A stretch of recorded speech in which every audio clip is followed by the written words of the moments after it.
Hi Plexus people, it's holiday time, so that means it's gift wrapping time.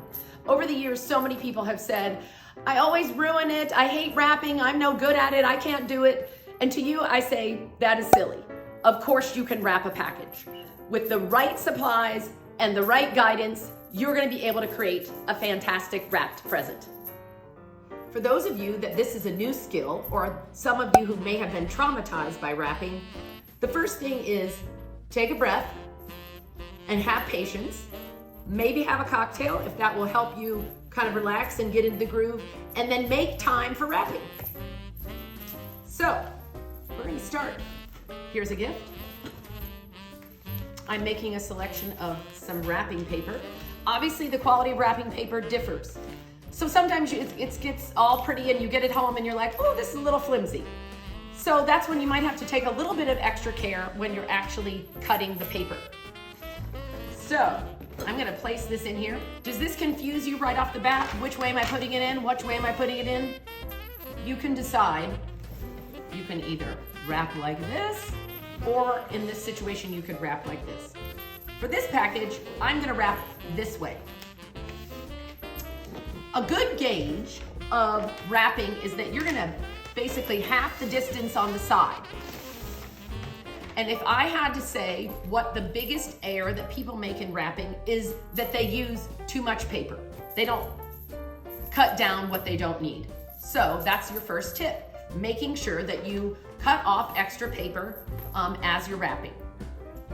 Okay, so we have our wrap here. The cool thing that's happened in the last few years is wrapping paper has grids on it to ease the cut that you're gonna make. So again, we're eyeballing about halfway up this side and about halfway up this side. So I'm just eyeballing, it's about halfway through this grid. I'm gonna take my scissors and then make this cut. I'm also gonna share this tool with you. Do you see this? It's kind of fun. You basically slide it in. If anyone has seen at Joann Fabrics when they cut fabric, it feels like that. So you basically slide this in and it's just a straight razor that does that. This is Scotch brand. You can find this at your local CVS or Rite Aid, I'm sure. Okay. Then, look what we have here. What does this say to you? Too much paper. This was a big roll. So, we're gonna do the same thing here. We're gonna push that back a little bit so that the end of the wrapping paper is about half. So it's even. So again, I'm folding this back because I'm gonna cut this. Because again, we want to avoid having extra paper because it just makes for a bulky, messy wrap. The great thing about having your gifts in a box, and we'll talk more about when you don't have a box, what you can do, but this way you can get a nice tight pull on the wrap. And as I said before, I have used this for years. I don't know how long ago it came out, but I think it's the best thing ever. So it allows me to hold this in place and one-handed pick out my tape. And on this long a box, I put 2 pieces of tape so that there's no bubbling at the top of the package. So then we're gonna go to the sides. Okay, so here's the side of the package. We wanna make a nice crisp crease across the top. And when you do that, you can then make these creases on the side. I fold this in like this. If this was a larger package, I may put a piece of tape there to hold that in place. That's up to you. Depends on how large the package is, but in this case, I like that because it's holding this nice and tight in there. I'm folding this over. Again, we make some nice creases here, and then pick this bottom piece up, just like that. Whoop, I'm holding that with my finger. Use my magic dispenser tape. Voila. So, I'm gonna select this ribbon to start. And many of you also may be slightly nervous about a ribbon. One of the things that I've done over the years is instead of making a big fat bow on the top of the present, I just make a knot. So the present looks finished, but if you need to ship that, you're not having a big fluffy bow that gets compressed. If you have to carry it in a bag or things like that, you still have a finished present, but you don't have to have a big fluffy bow. So, and in this case, what I do with the ribbon is I think about, having the ribbon go just slightly over the edge of the box. So I'm doing this to kind of gauge how long the ribbon should be. And so I'm doing that. I'm gonna make it a little longer, and I'm gonna make a cut with my super sharp good scissors. So we have our ribbon. And then I'm gonna tie this just like this in a knot. I'm gonna do a little bit of a fan dangling there so that the pattern side of the ribbon is facing up. The other thing to help finish your ribbon is, see, this is how this is cut nicely at an angle, as opposed to this, it's kind of jacked up and there's some strings hanging and some wire. You want to just clean that up by doing a nice diagonal cut on the ribbon so it looks finished. I cut my wrapping paper and we're a little bit short. This can be frustrating for people. So, and they don't know what to do. But what we're gonna do in this case is we're gonna, again, pull this tight.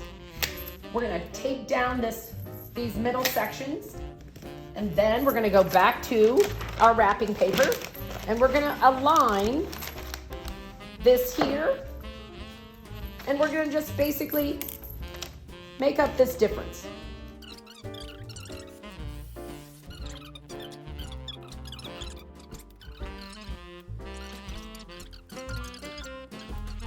Okay, here's our package, and I'm just gonna show you a crisscross bow in case that you want something with a little more flourish.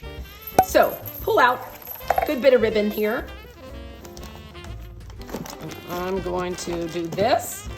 And the reason you pull out that good bit of ribbon is that you're gonna keep your ribbon continuous. So I'm pulling this under so that it's almost like it's tied, but we're not actually tying it.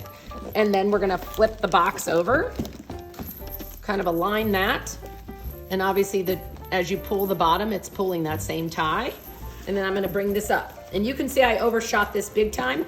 And so we're gonna have to waste a little bit of ribbon here, but hopefully you can use it in another package. So I'm going to, obviously we have plenty here. I'm gonna cut this off so that we aren't dragging around this spool.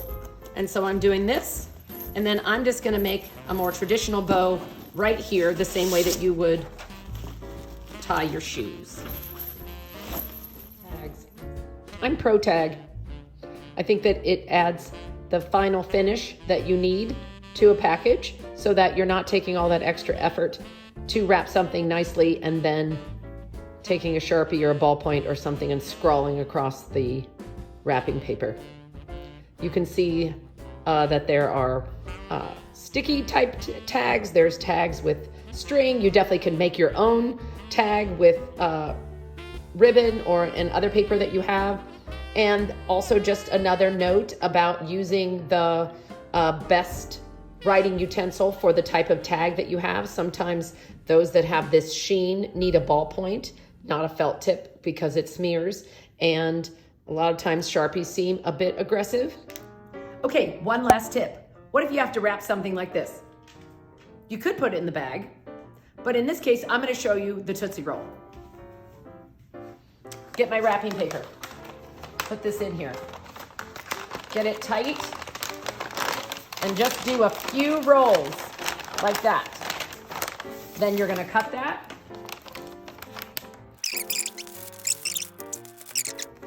I'm gonna turn this over, and we're basically then gonna put ribbon here to finish this package.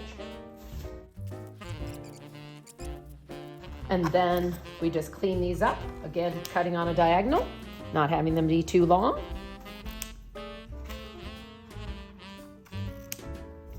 And then in this, you could leave that, it looks okay, In this situation, I probably am gonna cut those a little bit. And this is important that you get a nice clean cut because you don't have any leeway necessarily. So that we don't want any ragged edges. And then, ta-da, you put your tag on that and you're good to go. And you have your recipient guessing what is in the magic package. Okay, that concludes this segment. Here is to more confident, festive, and fabulous wrapping this season. Happy holidays!